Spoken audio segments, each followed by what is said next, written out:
Have you ever noticed how the pride flag and a rainbow are two separate symbols? The rainbow has 7 colours, while a traditional pride flag has 6.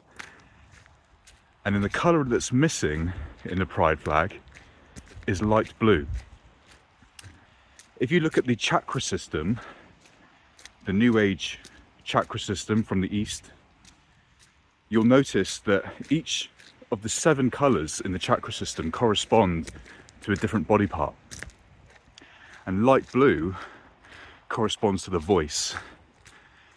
And I don't think that's a coincidence, because homosexuality is caused by persistent emotional overwhelm from the parents who, for all kinds of different reasons, may ignore their child's emotional needs. It's caused by mothers who ignore their baby's cries, or she may overstimulate the baby because she wants to play and the baby doesn't. And what happens is kind of shutting down. And these babies, a seed is planted in these babies that says, nobody hears me, nobody cares how I feel, nobody's listening to my cries.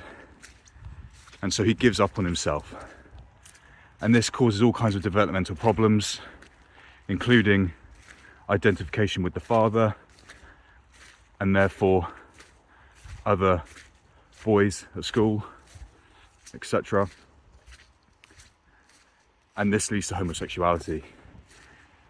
And if you ask a lot of gay men, they don't have many people in their lives that they trust to really be authentic with. These people are effectively voiceless. So gay men don't really have egos. They don't have that thing inside them that says, I have needs and I'm going to assert my needs. I'm going to assert who I am, and I want to conquer evil around me. They're so used to being overpowered by upside down versions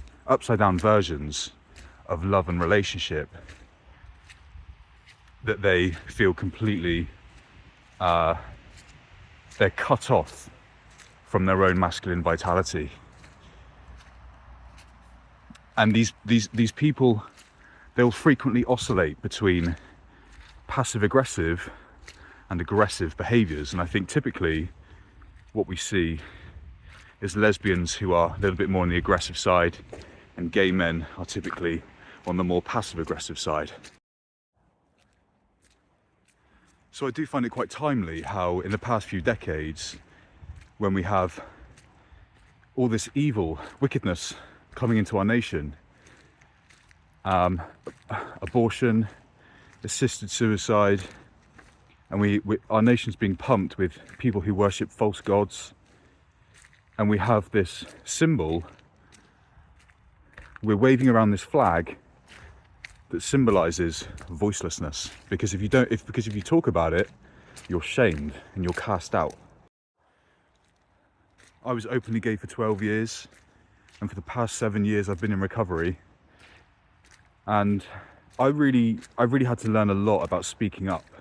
It's something I find very difficult. I was always kind of hiding my jugular vein, shrinking into myself, people pleasing, and hiding away my personality, myself, my true feelings, my true authentic view. And sometimes I would stick my nose in the air out of defiance. I either shrunk myself or I exalted myself.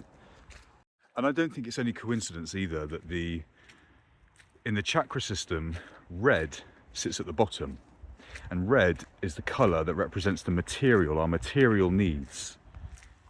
So our finances, shelter, food, that kind of thing. And yet on the pride flag, it's at the top. And so I see this on a societal level. I see this consistent gaslighting. And the fruits of that are this kind of overwhelming need to self-preserve, to hide away, in shame. Now, purple in the chakra system is the highest colour, and it represents the spiritual connection to what they would call God. And yet on the pride flag, it's right at the bottom. So this is why it's so important to place your hope in Jesus Christ. He was a perfect, sinless man, and he conquered death.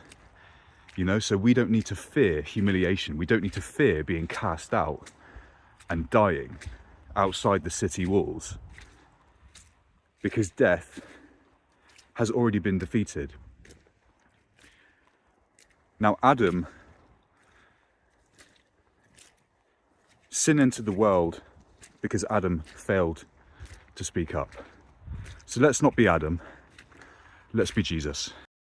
We need to be making sure that we're speaking up for truth, for righteousness, and speaking up for ourselves, and taking care of those around us, and speaking up for the vulnerable, not focusing on self-preservation.